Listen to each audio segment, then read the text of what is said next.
AB പറയുന്നുണ്ടായിരുന്നു നേരത്തെ ഒരു IVF സൈക്കിളിൽ മീൻസ് ഒരു പേഷ്യൻ്റെ കയ്യിൽ നിന്ന് ഒരു 10 to 12 എഗ്സ് എങ്കിലും കിട്ടും, അതിലൊരു 2 എംബ്രിയോ മാത്രമേ ട്രാൻസ്ഫർ ചെയ്യുള്ളൂ എന്ന്.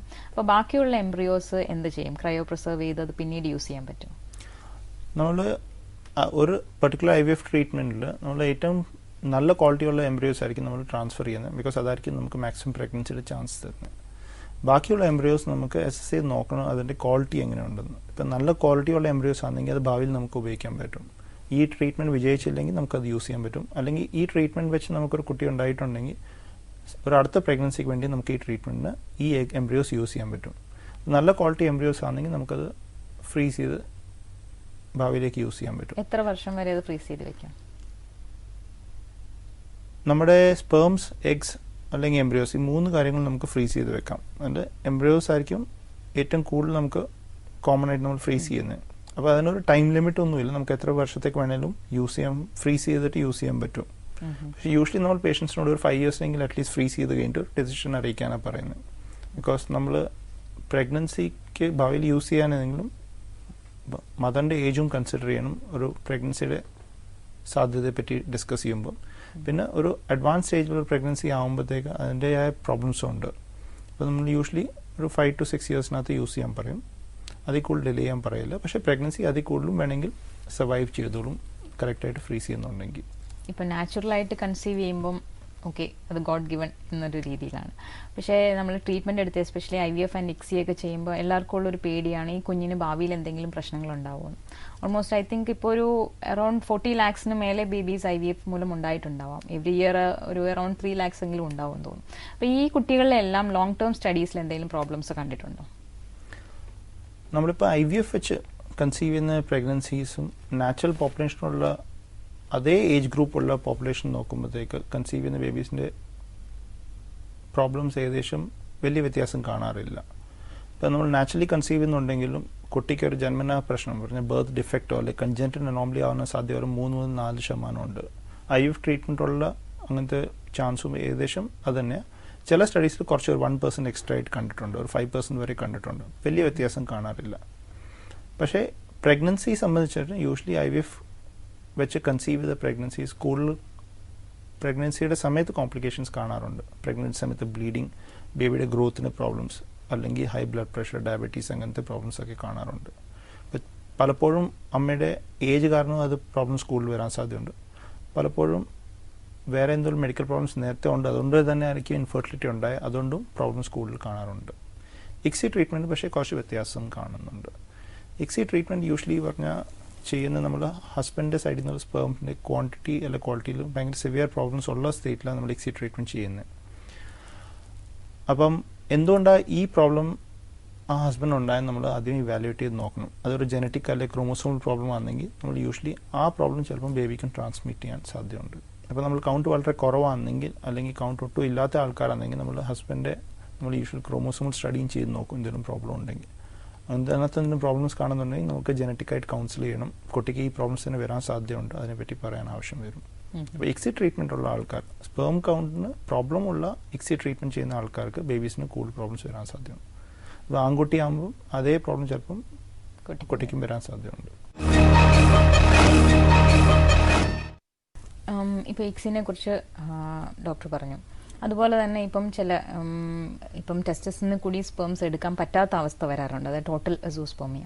അപ്പം അങ്ങനെയുള്ള ഒരു കണ്ടീഷനിൽ ഡോണർ സ്പേംസ് യൂസ് ചെയ്യുന്നതിനെ കുറിച്ച് എന്തൊക്കെ ലീഗൽ ഇഷ്യൂസ് ആണുള്ളത്? ഡോണർ സ്പേംസ് യൂസ് ചെയ്യുന്ന പല സിറ്റുവേഷൻസ് വരാം. നമുക്ക് ടെസ്റ്റസ് ഒട്ടും സ്പേംസ് ഒന്നും കാണുന്നില്ലെങ്കിൽ അതിന് ചിലപ്പം സാധാരണ ആസ്പിറേഷൻ ടെസ്റ്റിലും ചിലപ്പം കാണണമെന്നില്ല. അഡ്വാൻസ്ഡ് ആയിട്ടുള്ള മൈക്രോ TC എന്ന് പറഞ്ഞ പ്രൊസീജിയർ ചെയ്തിട്ട് സ്പേംസ് കാണുന്നില്ലെങ്കിൽ നമ്മൾ കപ്പിളിനെ ഇതിനെപ്പറ്റി ഇൻഫോം ചെയ്ത് കഴിഞ്ഞിട്ട് അവർക്ക് ആ ഫൈൻഡിങ്സ് ഒന്ന് സിങ്ക് ചെയ്യാൻ വേണ്ടി പറഞ്ഞാൽ അത് മനസ്സിലാക്കി അതിനെപ്പറ്റി കൂടുതൽ ആലോചിച്ച് കഴിഞ്ഞിട്ട് മാത്രമേ നമ്മൾ ട്രീറ്റ്മെൻറ്റിനെ പറ്റി ഡിസ്കസ് ചെയ്യുന്നത് എപ്പോഴും നല്ലത്.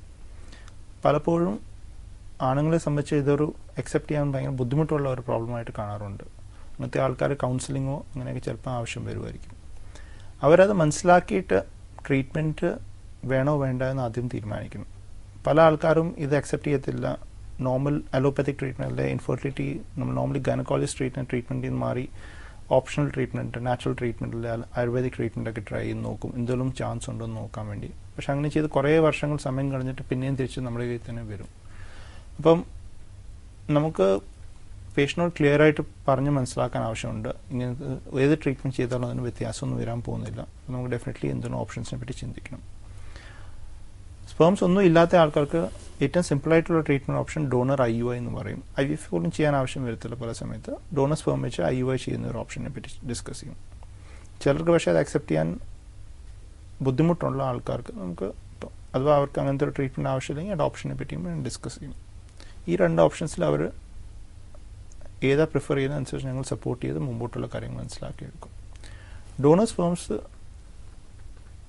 പലപ്പോഴും ആൾക്കാർക്ക് ഒരു വറി പറഞ്ഞത് എവിടുന്ന സ്പേംസ് വരുന്നത്, അതിനകത്ത് എന്തെങ്കിലും ഇൻഫെക്ഷനൊക്കെ വരാൻ സാധ്യതയുണ്ടോ, അല്ലെങ്കിൽ വേറെ ആരെങ്കിലും അറിഞ്ഞാൽ എന്തെങ്കിലും കുഴപ്പമുണ്ടോ എന്ന് പലപ്പോഴും പേഷ്യൻസിൻ്റെ സൈഡിൽ നമുക്ക് ചോദിക്കുന്ന ക്വസ്റ്റ്യൻസ് ഇതൊക്കെയാണ്.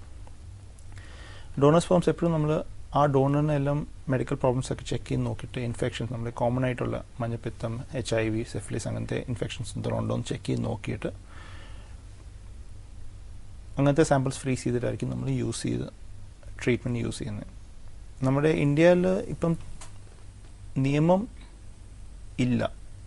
ICMR ലോസ് ഡ്രാഫ്റ്റ് ചെയ്തിട്ടുണ്ടെങ്കിൽ കഴിഞ്ഞ 5 വർഷമായിട്ട് പാർലമെൻറ്റ് അതിനെപ്പറ്റി ഡിബേറ്റ് പോലും ചെയ്യാതെ ആ നിയമം അതുപോലെ തന്നെ കിടപ്പുണ്ട്. പക്ഷേ ആസ് എ പ്രാക്ടീസ്, ഒരു ഗുഡ് പ്രാക്ടീസ് ആയിട്ട് നമ്മൾ ഇത് എല്ലാം കോൺഫിഡൻഷ്യലായിട്ട് തന്നെ പറയുന്നത്. ഇപ്പോൾ ഡോണറിന് ആർക്കാ ഡൊണേറ്റ് ചെയ്യുന്ന അറിയത്തില്ല, റെസിപ്പിയൻറ്റ് പറഞ്ഞാൽ ട്രീറ്റ്മെൻറ്റ് എടുക്കുന്ന കപ്പൽ എവിടുന്ന് സ്പേം വന്നെന്നും നേരിട്ട് അറിയത്തില്ല. അപ്പോൾ ആ കോൺഫിഡൻഷ്യാലിറ്റി ഉണ്ട്. പിന്നെ ഈ ട്രീറ്റ്മെൻറ്റ് കോൺഫിഡൻഷ്യല്ല പറഞ്ഞാൽ ഡോക്ടറും പേഷ്യൻ്റ് അല്ലാതെ വേറെ ആരും ഇങ്ങനത്തെ പറ്റി അറിയണമെന്നില്ല. അപ്പോൾ അങ്ങനത്തെ രീതിയിൽ ട്രീറ്റ്മെൻറ്റ് അക്സെപ്റ്റ് ചെയ്യാൻ റെഡി ആണെങ്കിൽ നമ്മൾ അങ്ങനത്തെ ട്രീറ്റ്മെൻറ്റ് മുമ്പോട്ട് പോകുന്നു. ഒരു ഡോണർ സ്പേം അല്ലെങ്കിൽ ഒരു ഡോണർ എഗ് യൂസ് ചെയ്യുന്ന കപ്പലിന് എപ്പോഴും കുറച്ച് കൗൺസിലിംഗ് ചെയ്തിട്ട് മാത്രമേ ട്രീറ്റ്മെൻറ്റിന് മുമ്പോട്ട് പോകുന്നത് എപ്പോഴും നല്ലത്. ലീഗലായിട്ട് നമ്മൾ പേഷ്യൻസിൻ്റെ കയ്യിൽ നിന്നും ഒരു കൺസെൻറ്റ് എടുക്കുന്നതെന്ന് പറഞ്ഞാൽ ട്രീറ്റ്മെൻറ്റ് വേറെ സ്പേംസ് ആണെങ്കിലും കുട്ടിയുടെ പേരൻസ് തന്നെ ആ ലീഗൽ പേരൻസിൽ നിന്ന് റിട്ടേൺ ആയിട്ട് മേടിച്ചിട്ട് അതിൻ്റെ ഒരു കൺസെൻറ്റ് എടുത്തിട്ടേ ട്രീറ്റ്മെൻറ്റ് മുമ്പോട്ട് പോകുള്ളൂ. ഇപ്പം ഇതേപോലെ തന്നെ ആയിരിക്കുമല്ലോ ഡോണർ എഗ്ഗിൻ്റെ കാര്യം. അതായത് പല പേഷ്യൻസിനും മിക്കവാറും ഈ സിവിയർ എൻഡോമെട്രോസിസ്, അതേപോലെ പ്രിമച്വർ ഓവേറിയൻ ഫെയിലിയർ ഉള്ളവർക്കെല്ലാം ഇങ്ങനെ. അപ്പം ഇതേ ലീഗൽ ഇത് തന്നെ ആയിരിക്കുമല്ലോ, പ്രൊസീജിയേഴ്സ് തന്നെ ആയിരിക്കുമല്ലോ അല്ലേ? അതന്നെ, രണ്ടും വ്യത്യാസമൊന്നുമില്ല. സറോഗസിക്ക് എന്തെങ്കിലും വ്യത്യാസം വരുന്നുണ്ടോ? സറോഗസി എന്ന് ഉദ്ദേശിക്കുന്നത് നമ്മൾ പ്രഗ്നൻസി അച്ഛനമ്മയുടെ സ്പേമിൽ നിന്നും എഗ്ഗിൽ നിന്നാണേലും പക്ഷേ വേറെ ഒരു സ്ത്രീയുടെ ഗർഭാധാനത്തായിരിക്കും പ്രഗ്നൻസി ഗ്രോ ചെയ്യുന്നത്. ലീഗൽ ഇംപ്ലിക്കേഷൻസ് ഞാൻ നേരത്തെ പറഞ്ഞത് നമുക്കൊരു പ്രോപ്പറായിട്ട് ലോ അതിനെപ്പറ്റി ഇല്ലാത്തതുകൊണ്ട് കുറച്ചൊരു എപ്പോഴും പ്രോബ്ലംസ് കാണാൻ സാധ്യതയുണ്ട്. നമ്മൾ കോർട്ടിൽ പോയാലും ബിക്കോസ് ലോ ക്ലിയർ ആയിട്ടൊന്നും ഇല്ലാത്തതുകൊണ്ട് അതിൻ്റെതായ പ്രോബ്ലം നമ്മുടെ നാട്ടിലുണ്ട്. ഇൻഫെർട്ടിലിറ്റി ഡോക്ടേഴ്സിൻ്റെ അസോസിയേഷൻസ് ഗവൺമെൻറ് ഒത്തിരി പ്രഷറൈസ് ചെയ്തിട്ടും ഇങ്ങനത്തെ ഒരു നിയമം എപ്പോഴും ഡ്രാഫ്റ്റായിട്ട് മാത്രം കിടക്കുകയുള്ളൂ, ഒരു ലോ ആയിട്ട് വന്നിട്ടില്ല. അപ്പോൾ നമ്മുടെ സൈഡിൽ നമുക്ക് ചെയ്യുന്ന പറഞ്ഞാൽ ഒരു ലീഗൽ ഡോക്യുമെൻറ്റ് റെഡിയാക്കുക ട്രീറ്റ്മെൻറ്റിന് മുമ്പ്. അതായത് സർട്ടിഫിക്കറ്റ് സേസ് അവർക്ക് ട്രീറ്റ്മെൻറ്റിന് വേണ്ടിയുള്ള എക്സ്പെൻസസ് എത്രയാണ് വരുന്നത്, അതുപോലെ തന്നെ ട്രീറ്റ്മെൻറ്റ് കഴിഞ്ഞിട്ട് കുട്ടി ജനിച്ച് കഴിഞ്ഞിട്ട് തിരിച്ച് ശരിക്കുള്ള പേരൻസിനെ തിരിച്ച് കൊടുത്തിട്ട് അവരത് ലീഗലി അവർ പേരൻസായി മാറുന്ന രീതിയിലുള്ള പേപ്പർ വർക്ക് എല്ലാം ചെയ്തിട്ട് അങ്ങനത്തെ ട്രീറ്റ്മെൻറ്റ് മുമ്പോട്ട് പോകുന്നത് എപ്പോഴും നല്ലത്. അതൊരു വേർബൽ അഗ്രിമെൻറ്റോ നമ്മൾ നേരിട്ട് സംസാരിച്ചിട്ട് അങ്ങനത്തെ ഒരു അഗ്രിമെൻറ്റിൽ നമ്മൾ സപ്പോർട്ട് ചെയ്യാറില്ല. അത് ലീഗലായിട്ടുള്ള ഒരു ലോയറിനെയും കണ്ടിട്ട് ലീഗലായിട്ടുള്ള ഡോക്യുമെൻ്റ് ഒക്കെ റെഡി ആക്കിയിട്ട് ട്രീറ്റ്മെൻറ്റ് പോകുന്നത് എപ്പോഴും നല്ലതാണ്. ഡോക്ടർ പറഞ്ഞു ഇപ്പം IVF ചികിത്സയിൽ സക്സസ് റേറ്റ് അറൌണ്ട് 30 to 40% വരെ പറയാൻ പറ്റുള്ളൂ. അപ്പം ഇങ്ങനെയുള്ള പേഷ്യൻസിൽ എത്ര പ്രാവശ്യം വരെ IVF ചെയ്യേണ്ടതായിട്ട് വരാറുണ്ട്?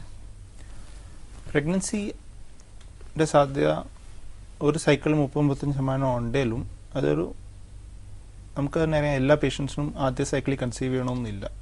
അപ്പം നമ്മൾ ട്രീറ്റ്മെൻറ്റ് തുടങ്ങുന്നതിന് മുമ്പ് തന്നെ പേഷ്യൻസിനോട് തന്നെ പറയും ഇതാ പ്രഗ്നൻസിയുടെ സാധ്യത. ഇത് മനസ്സിലാക്കിയിട്ട് മുമ്പോട്ട് പോയാൽ ട്രീറ്റ്മെൻറ്റ് വിജയിച്ചില്ലെങ്കിലും നിങ്ങൾക്ക് മുമ്പോട്ട് എങ്ങനെ പോകണം അതിനെപ്പറ്റി ചിന്തിക്കാൻ പറ്റുള്ളൂ. നമ്മളുടെ എല്ലാ പ്രതീക്ഷകളും എല്ലാ എക്സ്പെക്റ്റേഷനും ഒത്തിരി ഭയങ്കര എക്സ്പെക്റ്റേഷൻ വെച്ചിട്ട് പോകുമ്പോൾ ആ പ്രശ്നം കൂടുതലുണ്ടാവുന്നത്. നമുക്കത് ട്രീറ്റ്മെൻറ്റ് സക്സസ് ആയില്ലെങ്കിൽ അതിൻ്റേതായ ഒത്തിരി വിഷമവും ഡിപ്രഷനൊക്കെ വരാൻ സാധ്യതയുണ്ട്.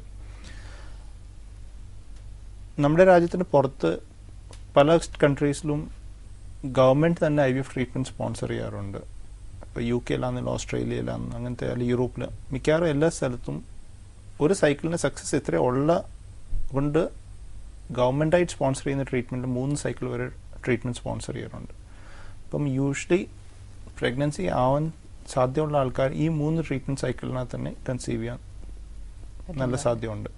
3 സൈക്കിൾ കഴിഞ്ഞിട്ടും കൺസീവ് ആയില്ലെങ്കിൽ, അഥവാ ആദ്യത്തെ സൈക്കിളിൽ തന്നെ മേജർ എന്തെങ്കിലും പ്രോബ്ലംസ് ഉണ്ട്, ഡോക്ടർ എന്തെങ്കിലും കണ്ടുപിടിച്ച് അതുകൊണ്ട് മുമ്പോട്ട് പോയിട്ട് കാര്യമില്ലെന്ന് മനസ്സിലാവുന്ന സിറ്റുവേഷൻ ആണെങ്കിൽ പിന്നെ ട്രീറ്റ്മെൻറ്റ് മുമ്പോട്ട് കൊണ്ടുപോയിട്ട് കാര്യമില്ല. അപ്പോൾ ഡെഫിനറ്റ്ലി 3 സൈക്കിൾ ട്രീറ്റ്മെൻറ്റ് വരെ നോക്കുന്നത് എപ്പോഴും നല്ല.